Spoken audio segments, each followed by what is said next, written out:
శ్రీగురుం త్రిగుణాతీతం పరబ్రహ్మ స్వరూపిణం మూర్తీభూత శివానందం ప్రణమామి నిరంతరం.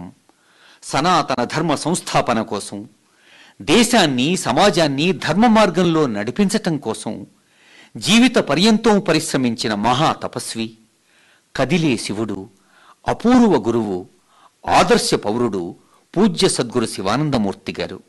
శివ సాయుధ్యానికి 15 నెలల ముందు భీమునిపట్నం ఆనందవనంలో వరిష్ఠ పాత్రికేయులు, ఆంధ్రభూమి దినపత్రిక సంపాదకులు ఎంవీఆర్ శాస్త్రి గారితో ముఖాముఖిగా పూజ్య గురుదేవులు స్వయాన ఆవిష్కరించిన అపురూప ఆత్మకథలో అనుగ్రహ అభిభాషణామృత వాహినిలోని ఓ పాయను మనమిప్పుడు ఆస్వాదిద్దాం. మా ఇంట్లో దాని పేరు సార్ట్, SORT సార్ట్ అని చెప్పాలి దానికి. మా అమ్మ చెప్తున్నాక ఇది బండి అనుకో, గుర్రపు బండిలో దీని పేరు సార్ట్ అంటారు. చాలా రకాలు ఉంటాయి, అటు చెప్పిన పేరు చెప్తున్నాను. బ్రూహామ్ అని ఒక బండి ఉంటుంది, అది ఒకలా ఉంటుంది. బగ్గీ అంటారు, అది వేరు మళ్ళీని.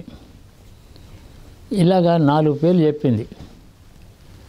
4 పేర్లు బండి అంటే 4 రకాలు ఉంటాయని, ఇది దీని పేరు మాత్రం సార్ట్ అని గుర్తుపెట్టుకో. జనరల్ నాలెడ్జ్ చెప్పింది. అందులో మాట అలా గోదావరి గట్టుకు తీసుకెళ్ళి మళ్ళీ తీసుకొచ్చేవారు. బాగుండేది. గోదావరి అంటే చాలా ఇష్టం వచ్చింది. ఆ నదిలో పడుకోవాలి, నిద్ర స్నానం చేయాలి, అందరూ చేస్తున్నారు, ఇంట్రెస్ట్ వచ్చింది. అక్కడి నుంచి తిన్నగా 1 మైల్ లోపలే గోదావరి బ్రిడ్జి ఉండేది. బ్రిడ్జి చూడడం, అందులో రైలు ఎడుతుంటే చూడాలి, చాలా బాగుండేది. రైలు ఎడుతుంటే చూడాలి. అలాగా అలవాటు చేశారు. గోదావరి పాత, ఇప్పుడు పాత అంటారు, 1900 కట్టింది అది. ఇప్పుడు దాన్ని వదిలేశారు. అలా ఉంది అది. రాతి స్తంభాలతో కట్టారు. అందులో సిమెంట్ లేదు, ఐరన్ లేదు, గానుగు సున్నం, చెక్కిన రాళ్ళు అంతే. 100 ఏళ్ళు ఒక్క రాయి కూడా అందులో కదలలేదు. అది అందాక వెళ్ళి తీసుకొచ్చేవాడిని. అలా తీసుకెడుతుంటే ఓ మాట సాయంత్రం 5 గంటలకి బయటకు వెళ్తుంటే కూలి పిల్లలు పరిగెత్తుకుని వస్తే ఎవరు వాళ్ళని చూశాను. అది నాకు స్కూల్ అంటే ఇంప్రెషన్. అక్కడికి పంపిస్తారేమో నాకు. నేను వెళ్ళను అని చెప్పాను. ఏం మాట్లాడలేదు. మళ్ళీ నెలల తర్వాత, నాన్న నువ్వు బయటకు స్కూల్కి పెడతావా? నేను వెళ్ళను, చెప్పాను కదా. 3వ మాట మళ్ళీ అడిగారు. 2 మాటలు చెప్పాను కదా నేను వెళ్ళనని. నేను వెళ్ళను. ఆ తర్వాత ఇంకొక 2 ఏళ్ల తర్వాత కూడా కొంచెం తెలివి వచ్చింది. మీరు నన్ను బలవంత పెట్టకండి, నేను వెళ్ళదలుచుకోలేదు, వెళ్ళను. సరే ఇంట్లో చదువుకుంటాను, బాగా చదువుకుంటాను. ఈ స్కూల్ విషయం ఇది. బ్రూహామ్, ఇంకో పేరు ఫీటన్, దాని పేరు బ్రూహాము, ఫీటను, బగ్గీ, సార్ట్, 4 రకాలు. ఇది ఫీటన్ కాదు, బ్రూహామ్ కాదు, బగ్గీ కాదు, సార్ట్ దీని పేరు. జ్ఞాపకం పెట్టుకో, 4 పేర్లు ఉన్న వాటికి. ఇలా చెప్పేది మా అమ్మ. వాటికి జనరల్ నాలెడ్జ్ బాగా చెప్పింది ఆవిడ. ప్రతి బండిని గురించి ఇన్ని విషయాలు చెప్పేది. నేను స్కూల్కి వెళ్ళడం చెప్పేశాను. వాళ్ళు మళ్ళీ అడగలేదు నన్ను. అలాగా ఇంట్లో 4 చూటలు ఉన్నారు కదా. ఇంగ్లీష్ చెప్తున్నాడండి ఒక ఆయన. సరే మాత తెలుగు చెప్పావా? ఒక ఆయన పద్యాలు చెప్తాడు నోటికి. తర్వాత ఏమో ఇంకేదో వాళ్ళ పీరియడ్స్ వాళ్ళే పంచుకున్నారు. పొద్దున్నేమో 8 గంటలకి స్నానం చేసి నాకు కాఫీ, పాలు ఇస్తారు. హార్లిక్స్ తాగాలి నాకు. హార్లిక్స్ సాయంకాలం హార్లిక్స్, పొద్దున్న ఓవల్టైన్ ఇస్తారు. అది అయిన తర్వాత బాగా డ్రెస్ నీట్గా వేసుకొని ముందు వేరే రూమ్ ఉంటుంది, ఆ రూమ్లో కూర్చుంటే వాళ్ళు వస్తారు. టీచర్ రాగానే ఏం చేస్తున్నావు? నేను లేచి నుంచి నమస్కారం చేస్తున్నాను. నేను చెప్పినట్టు చేస్తున్నాను అన్నమాట. జాగ్రత్త. డ్రెస్ కూడా జమీందార్ గారు అబ్బాయిలాగా ఉండేదా? ఏదో ఇప్పుడు ఆచకన్ అంటారు. ఇది ఒక పైజామా, చెడావని ఒక వేరే చిన్న రకాల చెప్పులు, చాలా ఉండేవి చెప్పులు. ఒక లాల్చి ఉండేది, పైన హారం వేసుకుంటారు. చాలా సరిగా దువ్వుకోవాలి, ఒట్టు పెట్టు, ఇవన్నీ రూల్స్. కూర్చోబెట్టేవారు. బాబు ఇవాళ మనం ఇవాళ ఫలానా పాఠం, 3వ పాఠం చెప్తాను, అది యానిమల్స్ అని ఉంది ఆ పాఠం పేరు. అన్నిటికీ బొమ్మలు ఉన్నాయి, ఇది గోటు యాస్ ఇవన్నీ ఉంటాయి దాని మీద. యాస్ వేరు డాంకి వేరు, అలా తెలియాలి. మళ్ళీ 2 ఒకటి కాదు, అన్నీ తెలియాలి. ఆ రేటర్స్ అన్ని బొమ్మలు ఉన్న రేటర్స్ అన్నీ తీసుకొచ్చి చెప్పేవారు. అది జనరల్ నాలెడ్జ్. మళ్ళీ చదివించేవారు. ఏంటి యాంట్, చిన్న బొమ్మ, ఎలిఫెంట్. ఇప్పుడు ఆ చదవంగానే ఆ యానిమల్ బొమ్మ ఉంటుంది, దాని పేరు ఉంటుంది. వెంటనే చెప్పగానే స్పెల్లింగ్ చదువు, ELEPHANT ఎలిఫెంట్. పుస్తకం మూసేసి మళ్ళీ చెప్పు, రేపు చెప్తాను. మర్నాడు ఇవన్నీ చెప్పాలి. ఇలాగా ఏదో గార్డెన్, ట్రీ, లీఫ్, ఫ్రూట్, నట్, ఇలాగా అలాంటి మాటలన్నీ చెప్పాడు ఆయన. వీర వెంకయ్య గారు ఆయన పేరు, ఇంగ్లీష్ చెప్పిన ఆయన.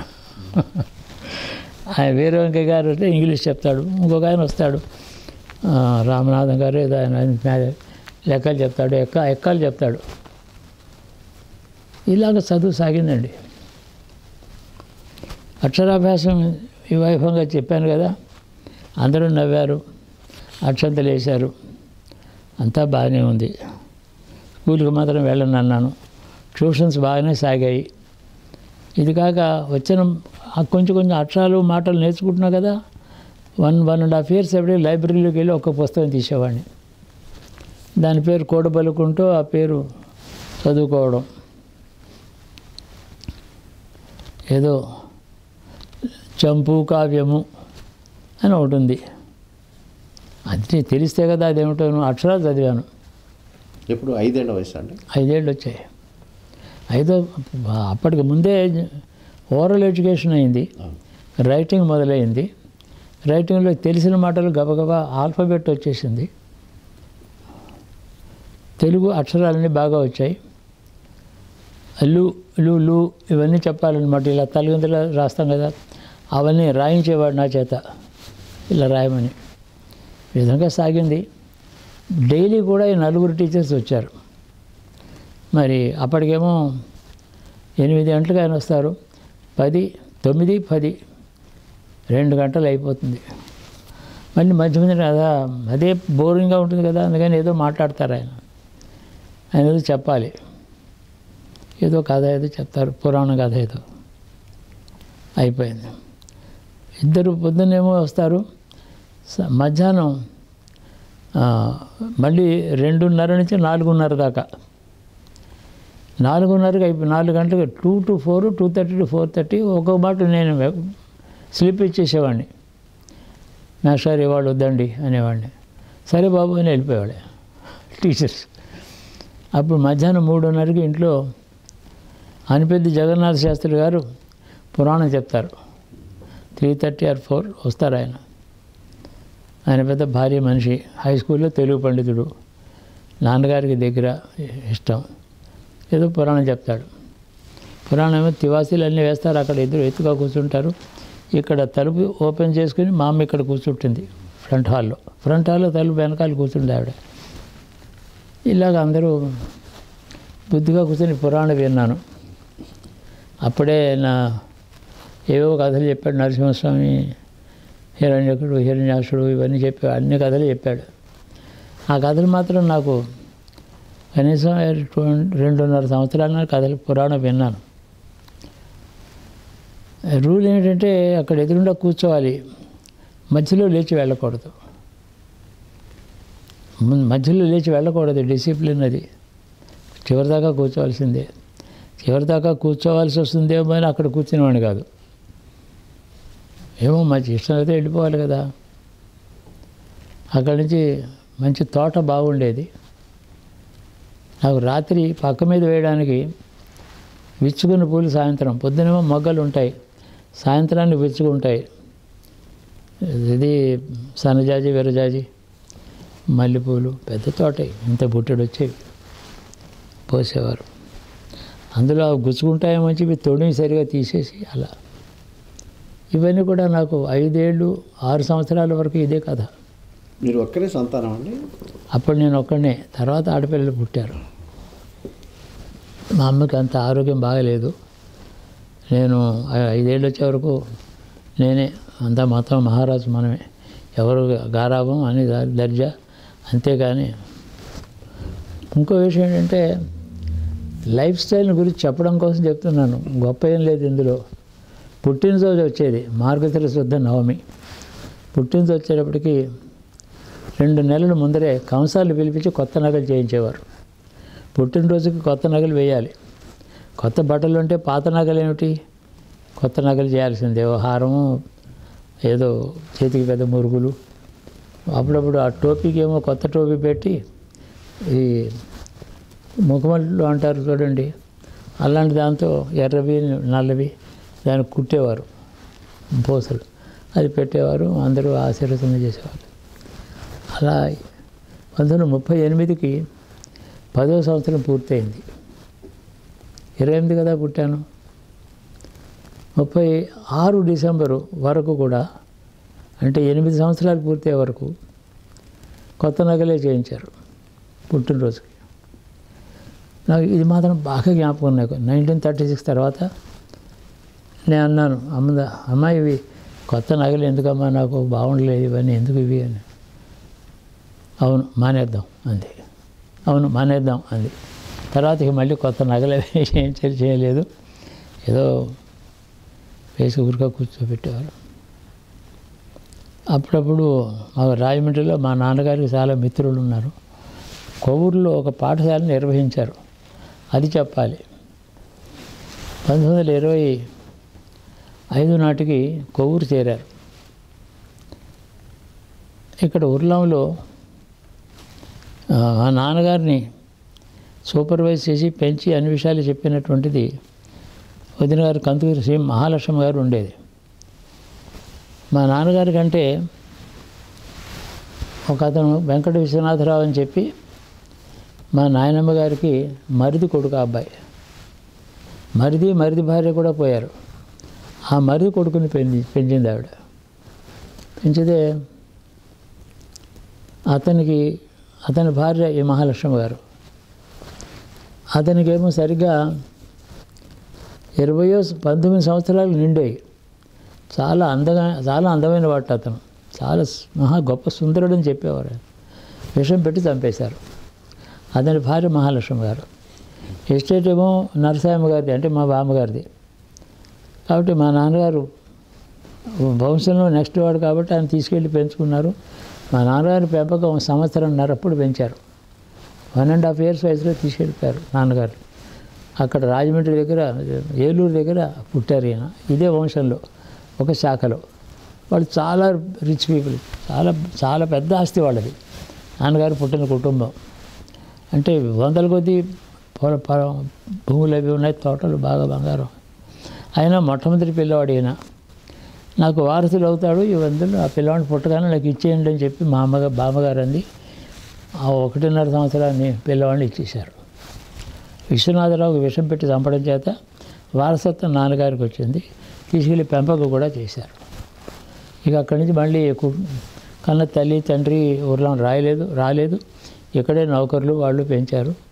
నరసాయమ్మ గారు గొప్ప శివభక్తురాలు ఆవిడ చిన్నప్పుడు ఎప్పుడు ఉపదేశం చేశారో తెలియదు కానీ 6 మాటలు శివపూజ చేసేది, షట్టాలు శివపూజ. ఆ గురువులు అక్కడ ఉంటాయి, ఆవిడ శివపూజ చేసుకుంటే అందరూ మంత్రం చెప్తూ ఉంటారు, ఆవిడ మంత్రం చెప్పుకుంటుంది. అలా చేసేది. శివభక్తిలో ఆ కుటుంబం చాలా గొప్పవాళ్ళు. ఆ బామ్మగారు కానీ ఆ కుటుంబం అందరూ కూడా. అయిపోయింది అనుకోండి. ఇక్కడ అంతా ఉండగా మా నాన్నగారి 1892 నాన్నగారు పుట్టారు. 1892, నేనేమో 1828.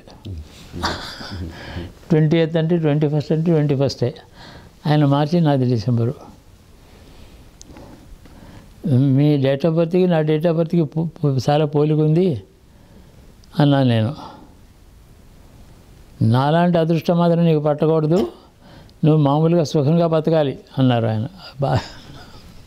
అప్పుడు అంత 5 ఏళ్ళు 8 ఏళ్ళు ఆ వయసులో మీకు మీరు రాత్రి ఒక్కరు పడుకున్నప్పుడు ఏమన్నా ఆధ్యాత్మిక అనుభవాలు అలా ఉండేది. అలా ఆ ఫీలింగ్ అలా ఉండేది. ఆలోచించేవారు గురుగారు మీరు? అలాగా ఆ రాత్రి పడుకున్నప్పుడు నాకు పంచాక్షరి చెప్పుకోమని చెప్పారు కదా. ఎవరు చెప్పారండి? ఇంట్లో మా అమ్మ చెప్పింది, నాన్నగారు చెప్పారు. రోజు రాత్రి పడుకునేటప్పుడు పంచాక్షరి ఓం నమ శివాయ చెప్తాను. అంటే అఫీషియల్గా శాస్త్రీయంగా ఉపదేశం తర్వాత జరిగింది. ముందర ఊరిగా నోటితో చెప్పారు. అంటే మొట్టమొదట మా అమ్మ చెప్పింది, వాగర్ధ సంపృక్తం వాగర్ధ ప్రతిపత్తయే జగత పితరు వందే పార్వతీ పరమేశ్వరు. నోరు తెరకని రోజులు చెప్తే ఇవన్నీ చెప్పి 4 శ్లోకాలు. సరస్వతి నమస్తుభ్యం వరదే కామరూపిణి అని ఈ శ్లోకాలన్నీ పద్యాలు. ఎవని చేచరించు జగం ఎవని లోపల నుండు ఆ పద్యం. ఇవన్నీ కూడా చెప్పాలి. అలా మంచం మీద బాసిని పెట్టేసి కూర్చుని ఇవన్నీ చెప్పి పడుకోవాలి. గాంధీ గారు మీ దగ్గరికి వచ్చారన్నారు. అది చెప్తాను. అన్ని టాపిక్స్ వేరు కదా, ఆ టాపికే వేరు మళ్ళీ. అప్పుడు ఇప్పుడు ఏమైందంటే ఊర్లో ఉండగా మా నాన్నకి 1900 ఏదో మే నెల అనుకుంటాను ఉపనయనం చేశారు. నరసింహ గారు ఉపనయనం చేశారు. ఉపనయనం ఆవిడ 1 సంవత్సరం ముందు నుంచి ప్రిపరేషన్స్ మొదలెట్టింది. జమీందారు కదా, మొత్తం భారతదేశం నుంచి 1,00,000 మంది బ్రాహ్మణులు కావాలని అడిగింది ఆవిడ. 1,00,000 మంది బ్రాహ్మణులు ఎక్కడొస్తారు? ఆంధ్రదేశం అంతా గాలిచ్చిన 10,000 రావచ్చు, 20,000 రావచ్చు. అందుకని కర్ణాటక, కేరళ, కాశీ, మహారాష్ట్ర అన్ని రాష్ట్రాలకి పంపించింది. 20 మంది పండితులను పంపించి వాళ్ళని లిస్టు రాసి వాళ్ళకి రాను ఖర్చులు ముందర ఇచ్చేసేసి ఫలానా చోటికి రావాలని వాళ్ళని బైండ్ చేసి పంపించింది. అందరూ కూడా ఒక 7-8 రోజులు ముందర వచ్చారు. ఆవిడకి 53 ఊళ్ళలో జమీందారు భూములు కూడా ఉన్నాయి. సుమారు అన్ని ఊళ్ళల్లోనూ కూడా పందిళ్ళు, కొత్త ఇళ్ళు, తాటాకు ఇళ్ళు కట్టించేసింది. 1,00,000 మంది వచ్చారట. అది బర్హంపూర్ కలెక్టర్ రికార్డ్స్లో ఉందిట. ఇలా ఉందని చెప్పి నమ్మలేని నిజాలు అని చెప్పి 20 ఏళ్ల క్రితం ఆంధ్రపత్రికలో రాశారు. హితశ్రీ అని రైటర్లు ఉండేవారు. నమ్మలేని నిజాలని చెప్పి రాస్తూ ఒక ఆర్టికల్ రాశారు. బసవరాజు గారి ఉర్లాం బసవరాజు గారి ఉపనయనం అని రాశారు. ఇలా రికార్డులు ఇలా ఉన్నాయి, ఎవరు నమ్మరు దీన్ని. ఆయన ఉపనయనానికి 1,00,000 మంది బ్రాహ్మణులు వచ్చారు, దేశం మొత్తం నుంచి వచ్చారు. మొత్తం సుమారు 10 రోజులు 8 రోజులు అలా ఉన్నారు. అందరికీ బాగా బహుమానాలు ఇచ్చి పంపించారు. రాణి నరసింహ గారు, మా బామ్మగారు రాణి నరసింహ గారు అనేవారు. అలా చేశారు. అది నిజంగా 1,00,000 మంది వచ్చారు. లెక్క ఉంది, ఏదో 50,000 చూసి 1,00,000 వచ్చి ఉంటారని అనుకోవడం లాంటిది కాదు అని రాశాడు ఆయన, హితశ్రీ. అది ఆ ఆర్టికల్ కూడా ఎక్కడో ఉండాలి. అలాగా 1900లో ఉపనయనం చేశారు. 1908లో నాన్నగారు వివాహం చేశారు. వివాహం చేస్తుంటే మా కుటుంబానికి ఒక కుటుంబానికి ఎప్పుడు ఇచ్చిపుచ్చుకోవడాలు అలవాటు. ఆ కుటుంబం ఏమో బుద్ధిరాజు వారని అక్కడ ఏలూరులో ఉన్నారు. అక్కడ ఆ వివాహం నిశ్చయమైంది. అక్కడికి వెళ్ళి స్పెషల్ ట్రైన్ చేసుకుంది ఆవిడ. 22 బోగీలతో 2 ఇంజిన్లు. ఏలూరు వెళ్ళి 5 రోజులు వెళ్ళి అంత హడావిడిగా చేశారు. చాలా నగలు, జమీందారి నగలు, అక్కడ సభలో ఉన్న నగలన్నీ తీసుకెళ్ళి, ఇది రత్నహారం 14 అంగుళాలు పొడుగు, ఇందులో దీని మెడల్ లాంటిది, ఇది అలా చూపించడం, అక్కడ పెట్టడం. అలా ఆ విధంగా 3 గంటలు అయిపోయిందిట నగలు చూపించడానికి. ఇంకా అవలే, అన్ని నగలు తెచ్చారు. పుట్టింటి వారు పెట్టారు. పెళ్ళి అయింది 1908లో అయింది. అంతా బాగానే జరుగుతుంది. 1908 అయింది, 1910, 1911, 1912, 1913, మరి 16, 18, 22, 24 దాకా వచ్చాయి. 24 సంవత్సరాలు పూర్తయింది. అక్కడ ఏమైందంటే తల్లిగారు నరసింహ గారు చనిపోయింది. ఆవిడకి కర్మకాండంతో బాగా చేశారు. అప్పుడు మా అమ్మ కాపురానికి తీసుకొచ్చారు ఆవిడని. ఆవిడకి సరిగా 16 ఏళ్ళు ఎంతో ఉంటాడు. నాన్నగారు ఇంకో 5 పెద్ద. ఆవిడ 1900లో పుట్టింది. సరే వచ్చా ఆవిడకి ఏదో జబ్బు చేసింది. జబ్బు చేస్తే ఆవిడకి ఆరోగ్యానికి షోరనూర్ అని అక్కడ కేరళలో ఉంది, కేరళలో మీరు 40 రోజులు ఉండాలని చెప్పి తీసుకెళ్ళారు. పెద్ద స్టాఫు, 2 బిల్డింగులు అవి తీసుకుని ఆవిడ అక్కడ ఉండగా ఇందాక చెప్పిన విశ్వనాథరావు గారి భార్య ఉంది కదా, ఆయన మర్డర్ చేశారు కదా, మహాలక్ష్మి గారు ఎస్టేట్ నడిపిస్తుంది, ఆవిడ మేనేజ్ చేస్తుంది. ఆవిడ కూడా మా నాన్నగారిని గుర్రం మీద తీసుకెళ్ళి గ్రామాలన్నీ చూపిస్తూ ఉండేది. ఇదిగో ఇక్కడ ఇంత భూమి ఉంది, ఇది నంబర్లు ఇవి, ఇక్కడ ఉంటాడు, ఇదిగో ఠాణేదారు వీడేమో వసూలు చేసి పట్టుకొస్తాడు. 14 మంది ఠాణేదారులు ఉన్నారు, రెవెన్యూ వసూలు చేసేవాళ్ళు. ఇలాంటివన్నీ చెప్పింది. ఆవిడ ఇంటర్మీడియట్ పాస్ అయింది మెడ్రాస్లో జమీందార్స్ కాలేజీలో. ఆవిడకి మా నాన్నగారు కేరళలో ఉండగా ఆవిడని మర్డర్ చేశారు. ఇంకా తన కేర్ టేకరే ఆవిడ ఇంకా అప్పటికి 38 వెళ్ళి 39 వస్తుంది ఆవిడకి. చంపేశారు. చంపేసి జ్ఞాతులందరూ ముఠా కట్టి దోచేసుకుందాం వీళ్ళు ఈ జమీందారి, మేము అదే గోత్రం వాళ్ళము, మేము అసలు వారసత్వం మాదే, ఈ బసవరాజుది కాదు, మహాలక్ష్మిది కాదు, విశ్వనాథరావు కూడా కాదు, అసలు మాదే అని చెప్పి పెద్ద కలెక్టర్ దగ్గర పిటిషన్స్ పెట్టేసి 200 మంది చేత డబ్బు ఇచ్చి ఫాల్స్ ఎవిడెన్స్ అంతా చెప్పేసి ప్యాలెస్ అని ఆక్రమించుకున్నారు. టాటా హంటర్ అని ఐసీఎస్ ఆఫీసర్ కలెక్టర్ బహరంపూర్లో ఉండేవాడు. ఆయన 10 రోజులు చూశాడు, టామ్ చేయించాడు, ఎవరు రాలేదు ముందుకి. వీళ్ళు ఈయన పక్షంలో ఎవరు డబ్బు తినేసి మోసం చేశారు. వీళ్ళేమో కేరళలో ఉండిపోయారు. అక్కడ పోయిన తర్వాత 11 రోజుల తర్వాత వార్త తెలిసింది. వచ్చి చూసేటప్పటికీ అందరూ చెప్పారు, మీరు అక్కడికి వెళ్ళొద్దు, ప్యాలెస్కి వెళ్ళొద్దు, చంపేస్తారు వాళ్ళు. అప్పుడు ఎవరో కొందరు సహాయం తీసుకొని ఆలోచించి బెర్హంపూర్ వెళ్ళి కలెక్టర్ దగ్గరికి వెళ్ళారు. నువ్వెవరని అడిగాడు. నేను జమీందారిని, 45 రోజులు వెళ్ళి నేను కేరళ వెళ్ళాను, నా భార్య నేను.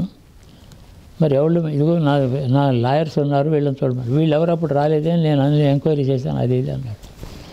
పొమ్మన్నాడు. అలా కాదు, నువ్వు కలెక్టర్వే కానీ జమీందారీకి వారసుడు ఎవడో నిర్ణయించే హక్కు నీకు లేదు కదా, ఎలా చేసావు? మేము గవర్నర్ దగ్గరికి వెళ్తాం ఇప్పుడు ఈ సంగతి, నువ్వు మళ్ళీ మాకు హ్యాండ్ ఓవర్ చేస్తావా, వాళ్ళు వెళ్ళగొట్టి అరెస్ట్ చేయాలి వాళ్ళని, చేస్తావా? గవర్నర్ దగ్గర వెళ్ళి పిటిషన్ పెడతాం అంటే వాడు భయపడ్డాడు. ఒక లాయర్ని తీసుకొచ్చారు. అలా కాదు, మీకు ఏదో నేను సహాయం చేద్దాం అనుకుంటున్నాను, ఇందాక కథ అంతా విన్నా కానీ పూట అంతా ఉంది అక్కడ. మధ్యాహ్నం పొద్దునుంచి రాత్రి సాయంత్రం దాకా కలెక్టర్తోనే ఉన్నారు. అప్పుడు ఏం చేయాలంటే ట్రెజరీ అంతా నేను హ్యాండ్ ఓవర్ చేయలేదు వాళ్ళకి, ఎందుకైనా మంచిదని ట్రెజరీ ఓపెనే చేయలేదు, సీల్డ్ వేసి వచ్చాను.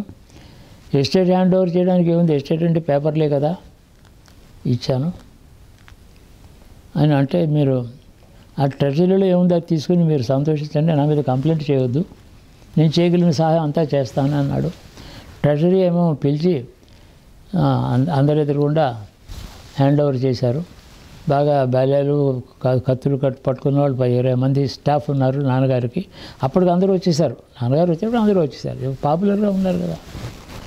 ఆ మనీ తీసుకున్నారు. ట్రెజరీలో 96,000 సావరెన్స్ ఉన్నాయి. విక్టోరియా బొమ్మతో ఉన్నటువంటిది ఇప్పుడు అబౌట్ 11 grams ఎంతో ఉంటుంది. సరే, ఇదంతా అయిన తర్వాత దానికి చేతావత చెప్పొచ్చింది ఏంటంటే బుర్లాంతో సంబంధం హఠాత్తుగా పోయింది. అప్పటి నుంచి ఇక దావాలు, అరెస్టులు, గొడవలు. ఆ దావాలేమో లండన్లో ప్రీవీ కౌన్సిల్ దాకా వెళ్ళింది. ఇక్కడి నుంచి లాయర్స్ని డబ్బిచ్చి లండన్లో ఎస్టేట్ ఆఫీస్ పెట్టారు, ఉర్లాం ఎస్టేట్ ఆఫీస్ అని. లాయర్స్ని పంపించారు. ఆ కేసు నడుస్తుంది. ఆ కేసు ఏమో 20 ఏళ్ళు 22 ఏళ్ళు నడిచింది. దానికి ఇంతట్లో 1918లో ఫస్ట్ వరల్డ్ వార్ వచ్చింది. బ్రిటిష్ వాళ్ళు చాలా దెబ్బలు తిన్నారు. వాళ్ళు ఇలాంటి కేసులు ప్రీవీ కౌన్సిల్ వినిపించుకునే దిక్కు లేదు అప్పుడు, అవి పోస్ట్పోన్ చేస్తూనే ఉన్నారు. అది ఇంకో కేసు చెప్తాను. కాబట్టి ఆ పరిస్థితిలో అత్తవారు ఎక్కడున్నారు, ఏలూరు కదా, విశాఖపట్నంలో ఉర్లాం హౌస్ అని ఒకటి ఉంది. అక్కడ ఉండడం కూడా క్షేమం కాదు. వీళ్ళు మర్డర్ చేస్తే సిద్ధంగా ఉన్నారు వాళ్ళు. అలా దుర్మార్గులు ఇక్కడ ఉండొద్దని సలహా చెప్పారు. ఏలూరులో బాగా మా అమ్మకి ప్రాపర్టీస్ బాగున్నాయి. సింహాల మేడ అని ఒక పెద్ద మేడ, ఇంకొక ఇంకో 2 ఇళ్ళు, పెద్ద ఇళ్ళు, పెంకుటిల్లు, ఒక నాటకం హాలు. అందులో కేసరి టాకీస్ వచ్చింది తర్వాత. నాటకం హాలు ఫ్రీగా నాటకాలు వేసుకోవడానికి మా తాతగారు కట్టారు. డబ్బు లేదు, పేదవాళ్ళు నాటకాలు వేసుకునేవాళ్ళు. వాళ్ళు ఫ్రీగా ఇస్తే 40 రోజులు 50 రోజులు నాటకాలు ఆడుకుని సంపాదించుకుంటారు కదా అని చెప్పి ఆ హాల్ కట్టించి వాళ్ళకి ఇచ్చారు. అప్పుడే ప్రెస్ ఒకటి పెట్టారు మా తాతగారు, రామ్మోహన్ ప్రెస్ అని చెప్పి, పవర్ ప్రెస్. అది ఎలక్ట్రిసిటీ మీద నడిచే ప్రెస్సు. అంతకుముందు మెడ్రాస్లో ఆంధ్రపత్రికే, అందుకని పవర్ ప్రెస్ అన్నారు. పవర్ ప్రెస్ అన్నారు. కానీ మిగతా అది ట్రెడిల్ ఇలా తొక్కడమే, కంపోజిషన్ ఇలా పెట్టడం, తొక్కడం, ఇలా తీసుకోవడం, కాపీలు, అది పద్ధతి. పవర్ ప్రెస్ అనేది కరెంట్ మీద నడిచే ప్రెస్ పెట్టారు. ఆ తర్వాత మా తాతగారు పెట్టిన ప్రెస్ తర్వాత ఆంధ్ర శేషగిరిరావు గారు అని జార్జ్ ప్రెస్ అని కాకినాడలో పెట్టాడు. ఈ 2 ప్రెస్సులు మెడ్రాస్ తర్వాత. ఆ ప్రెస్ ఎందుకు పెట్టారంటే కవులు చాలామంది ఉన్నారు, పుస్తకాలు ప్రింట్ చేసి దిక్కు లేదు, డబ్బు లేదు ఎవరి దగ్గరను, ఫ్రీగా అందరూ వాడుకుంటారని పెట్టారు ప్రెస్. అది వార్ఫ్డేల్ మెషినరీ అని చెప్పి ఏదో యూరోప్ నుంచి తెప్పించి అంత ఇన్స్టాల్ చేసి చాలా నెలకు 420 రూపాయలు అంత జీతాలు ఇచ్చేవారు అందరు కలిపి, ఫ్రీ. మా తాతగారు ఫ్రీ అని చాలా ఉంది. ఆ ప్రెస్ మా అమ్మకి ఇచ్చారు, ఈ నాటకాలు ఇచ్చారు. వసంతవాడ అని ఒక భూములు ఉన్నాయి అక్కడ 40 కిలోమీటర్లు ఏలూరుకి. అక్కడ చాలా భూములు, అవి కూడా మా అమ్మకి ఇచ్చారు. సరే ఏలూరులో మనకు అన్నీ ఉన్నాయి కదా అని చెప్పి పెద్ద సింహాల మేడ చాలా ఖాళీగానే ఉంది, అదంతా కాపలా అంతా ఉండేవారు. పెద్ద లోపలికి వెళ్ళాలంటే ఫర్లాంగ్ దూరం నడిచి వెళ్ళాలి గేట్ నుంచి మేడకి. సింహాల మేడ ఎందుకన్నా? ఆ గేటు మీద పెద్ద పెద్ద సింహాల బొమ్మలు ఉండేవి, పెద్ద పెద్ద సింహాల బొమ్మలు పెట్టారు. సింహాల మేడ అని పేరు దానికి. ఆ గేట్లు పెద్ద గేట్లు, ముందర చిన్న గేటు, తర్వాత పెద్ద గేటు. నేను చూశాను చిన్నప్పుడు. ఆ గేటు దగ్గర కాపల వాళ్ళు ఉంటారు. లోపలికి వెడితే ఇటు అటు తోట ఉంటుంది, రోడ్డు అంత దూరంగా ఉండేది. సుమారు ఒక ఫర్లాంగ్ దూరం ఉంటుందేమో నాకు తెలియదు, పెద్ద మేడ. అక్కడ షిఫ్ట్ అయిపోయారు నాన్నగారు. ఈ దావాలు నడుస్తున్నాయి. దావాలు నడుస్తుంటే అప్పుడు తల్లాపరెడ్డి సూర్యనారాయణరావు గారని ఒక అడ్వకేట్ ఉన్నాడు. ఆయన మచిలీపట్నంలో కాదు, ఏలూరులో అనుకుంటాను, ఏలూరులోనే ఆయన అడ్వకేట్ చేసి రిటైర్ అయ్యి ఏం చేశాడంటే సంస్కృత పాఠశాల పెట్టాలని ఆయనకి తీవ్రమైన కోరిక. రాజమండ్రి ఈ కొవ్వూరులో కష్టపడి నేల తన దగ్గర ఉండే డబ్బు ఖర్చు పెట్టి భూమి కొని కాలేజీ కట్టి వేద పాఠశాల, సంస్కృత పాఠశాల, ఆంధ్ర తెలుగు పాఠశాల 3 పెట్టాడు ఆయన. పెట్టాడు కానీ ఇది నడవటం లేదు. విద్యార్థులు ఏమో ఉచిత భోజనం పెట్టాలి, సత్రం కట్టాడు, భూములు లేవు, ఆదాయం లేదు. అప్పుడు ఏలూరులో మా నాన్నగారి దగ్గరికి వచ్చాడు. ఈ యుద్ధం జరుగుతుంది. అప్పటికప్పుడే 10 ఏళ్ళు అయిపోయింది. మా నాన్నగారు దగ్గర వచ్చి నీకు ఇంకా ఇది కాక మా నాన్నగారు ఆస్తులన్నీ వచ్చాయి, ప్రాపర్టీస్ చాలా వచ్చాయి. ల్యాండ్స్ మెడ్రాస్లో హౌస్ దగ్గర నుంచి మా నాన్నగారికి వచ్చాయి. జమీందారీ మాత్రమే వాళ్ళకి వచ్చింది. వాళ్ళకి రైతులు చందాలు ఇవ్వలేదు, తిరుగుబాటు చేశారు. దరిద్రం అనుభవిస్తున్నారు వాళ్ళిద్దరు అన్నదమ్ములు, చాలా కష్టపడుతున్నారు వాళ్ళు. మా నాన్నగారు చాలా సుఖంగా ఉన్నారు, ఆస్తులన్నీ వచ్చాయి. నాన్నగారి దగ్గర వచ్చి చూడు నాయన, నువ్వు చిన్నవాడు, ఇంకా మొదలైంది ఇప్పుడే వయస్సు, ఈ 35 ఏళ్ళు అయింది ఇప్పుడు నీకు, నువ్వేమో ఈ ఊరికి ఉన్న డబ్బు అంతా దవాలు ఖర్చు పెడతావు, అలా అంటున్నావు, అవన్నీ ఇప్పుడు ఎవరు తేలవు, అవి గెలుస్తావో లేదో తెలియదు. నీకు ఉన్న ఆస్తులకి అనేక మంది దాన ధర్మాలు చేయొచ్చు కదా.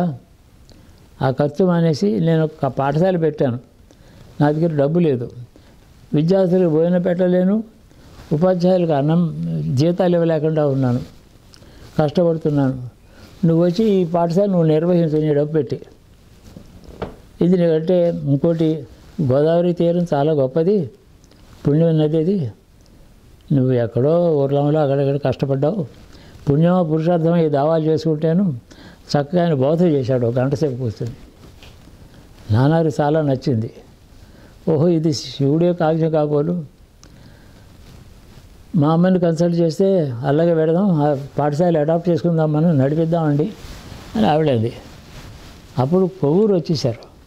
ఏలూరులో ప్రాపర్టీ చాలా ఉండగా టెంపరీగా కొవ్వూరు వచ్చి పాఠశాల హ్యాండ్ ఓవర్ చేసుకున్నారు. జమీందారుగా ఉన్నవాళ్ళు హెడ్ మాస్టర్ గారు వచ్చారు, అది హెడ్ మాస్టర్ మేనేజర్ విద్యార్థులకు భోజనాలు ఆయనే పెట్టడం, ఆ పండితులకి జీతాలు ఇవ్వడం. వచ్చిన తర్వాత 2 సంవత్సరాల లోపల పండితులు ఏమో క్వార్టర్స్ కట్టారు. అక్కడి నుంచి ఆయన పేరు ఉంది కదా దేశంలో, నేను ఏదో ఇస్తాను, క్యాష్ ఇస్తూ ఉంటాను అని చెప్పి ఆయనకు తెలిసిన కుటుంబాల్లో పెద్ద పెద్ద వాళ్ళ దగ్గరికి వెళ్ళి 10 మంది దగ్గరికి వెళ్ళి వాళ్ళ చేత కొన్ని భూములు అవి స్కూల్కి ఇప్పించారు. అంతే, అవి కాలేజీని నిర్వహిస్తున్నారు. అందుకని కొవ్వూరు వచ్చాం. అప్పుడు అక్కడ బిల్డింగులు కడుతూ ఉండగా ఇది 1930లో ఆ బిల్డింగ్ పూర్తవుతోంది. ఇక వెళ్తాం అక్కడికి. అప్పుడు గాంధీ గారు వచ్చారు. ఆయనేమో రైలు దిగి 3rd క్లాస్లో వస్తాడు కదా, ఆయన తీసుకొచ్చారు. స్టేషన్ దగ్గరగా ఉంది. మాదేమో టెంపరీగా చిన్న పెంకుటింట్లో ఉన్నాం.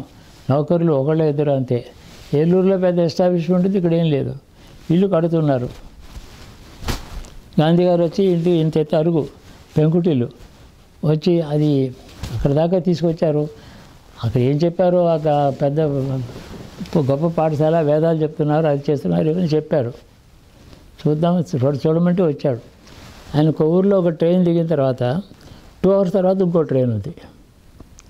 అప్పుడు మధ్యలో వచ్చాడు ఆయన. ఫస్ట్ అడిగాడు, మా ఇంటి ముందర నిలబడి, మామిడి చెట్టు దగ్గర నిలబడి, నేను గవర్నమెంట్ గ్రాంట్ ఇస్తున్నారా అంటే, వల్లూరు సూర్యరావు గారు ఇంకా రాలేదు, అప్పుడు వస్తున్నాడు. నేను గవర్నమెంట్ గ్రాంట్ ఇస్తున్నారని అన్నారు. గవర్నమెంట్ గ్రాంట్ ఇస్తుంటే నేను ఎలా పెడతాను, దానికి వెళ్ళకూడదు కదా, గవర్నమెంట్తో సంబంధం ఉన్న దానికి విజిట్ చేయడు ఆయన. ఇక్కడే కూర్చుంటాను, గబుక్కుని ఇంట్లో అరుగు మీద కూర్చున్నాడు. చేపలు దులిపి తీసుకొచ్చి చేప మీద కూర్చాడు. మా ఇంట్లోనే ఏమీ లేదు, టెంపరీగా ఉంటున్నాం మేము. అప్పుడు 1930 నాకు 2వ సంవత్సరం. నీకు గుర్తుందండి? బాగా గుర్తుంది ఆయన ముఖం. ఇలా నేను అక్కడ మా అమ్మ దగ్గర నిలబడి ఉన్నాను. ఇలా రమ్మన్నాడు, ఇలా ఒళ్ళో కూర్చోబెట్టుకొని చాప మీద కూర్చున్నాడు. ఏం మాట్లాడారు, వాళ్ళందరూ మాట్లాడుతున్నారు, ఇంగ్లీష్లో మాట్లాడుతున్నారు. ఆయన అన్నారు, ఎందుకు అడాప్ట్ చేసావు, నేను ఎలా నడిపిస్తానో ఏదో అడిగినట్టున్నారు. సరే ఇలా చూసి మా అమ్మని ఇలా చూసి, కాంగ్రెస్కి ఏమి ఇస్తామమ్మా అని అడిగాడు. ఇలా పట్టాడు. అంటే మా అమ్మ లోపలికి వెళ్ళి అప్పుడు ఆవిడ ఒంటి మీద ఉన్న నగలు, ఒక 2 జతల గాజులను, ఈ ముప్పు దీన్ని దూదులను, మంగళసూత్రాలు అనేది, ఒక గొలుసు మాత్రం అట్టు పెట్టుకొని ఆయన మొత్తం అంతా తీసుకొచ్చి ఒక పట్టు గుడ్డలో రేవకల గుడ్డలో తీసుకొచ్చి ఆయన ఒళ్ళో పడేసింది. నాకు ఇది మాత్రం జ్ఞాపకం. ఆయన ఒళ్ళో ఇలా పట్టాడు. అప్పుడు మళ్ళీ చెప్పాడు, మా నాన్నగారు తర్వాత చెప్పారు. ఆయన అన్న మాటలు ఏమిటంటే, భారత స్త్రీ అంటే ఏదైనా త్యాగం చేస్తుంది, అలాంటి స్త్రీనే మన భారతమాత అంటామని ఇలా చెప్పాట. మా అమ్మ ఆయనతో చెప్పింది, నేను త్యాగం చేయలేదు, చాలా నగలు ఉంటే కొంచెం ఇచ్చాను నేను, ఇదేం త్యాగం, ఉన్నదంతా ఇవ్వలేదు మహాత్మా అని చెప్పింది. ఈ మాట పేపర్లో ఒక చోట వచ్చింది, ఆంధ్రపత్రికలో రాస్తారంటారు, మీకు తెలీదు. అది ఆయన ఊళ్ళో కూర్చోబెట్టుకుని మాట్లాడాడు. మొత్తం అంతా 20-25 నిమిషాలు ఉన్నాం. అది అంతా ఉన్నాడు. మళ్ళీ ఇంకేదో నెక్స్ట్ ట్రైను ఇంకా టైం అవుతుంది అనుకున్నారు. మళ్ళీ గబగబ నడిచి స్టేషన్కి వెళ్ళిపోయాడు. నడవడమే ఇది ఇన్సిడెంట్. ఈ పాఠశాలలో మేము ఉండడం, పాఠశాలకు నాన్నగారు రావడానికి కారణాలు, దావాలు, ఏలూరు ఇవన్నీ చెప్పాను. మీ నాన్నగారు కాంగ్రెస్లో ఏమన్నా ఉన్నారండి? కాంగ్రెస్ సపోర్టర్ నాన్నగారు, చాలా పెద్ద సపోర్టర్. నాన్నగారు చెప్పిన మాట 1926 కాకినాడలో అయింది కాంగ్రెస్. ఏఐసిసి సెషన్ అయ్యేది కదా, 23 అనుకుంటారు. అప్పుడు కాకినాడలో సెషన్ వస్తే అప్పుడు కొత్తగా కట్టారు ఈ ఓ పేట అంతా, కాంగ్రెస్ నగర్ అంతా కట్టారు. మా నాన్నగారు చెప్పడం 20,000 ఇచ్చారట అప్పుడు కాంగ్రెస్కి. 1923-24లో 20,000 ఇచ్చారు. పిఠాపురం రాజా గారు 10,000 ఇచ్చారు. 1000 రూపాయలు ఇచ్చినాడు ఎవరు లేరు. అంత డబ్బు ఉంది ఆయన దగ్గర. నష్టాలు వస్తున్నాయి, కష్టాలు వస్తున్నాయి. అప్పుడు కాంగ్రెస్ లీడర్స్ అందరు బొమ్మలు సంతకాలు పెట్టారు. అలీ బ్రదర్స్, షౌకత్ అలీ వాళ్ళ ప్రెసిడెంట్ అప్పుడు, వాళ్ళందరూ సంతకాలు పెట్టిన బొమ్మలన్నీ తీసుకెళ్ళి ఫోటో కట్టించి హాల్లో పెట్టారు. అది కాంగ్రెస్తో సంబంధం.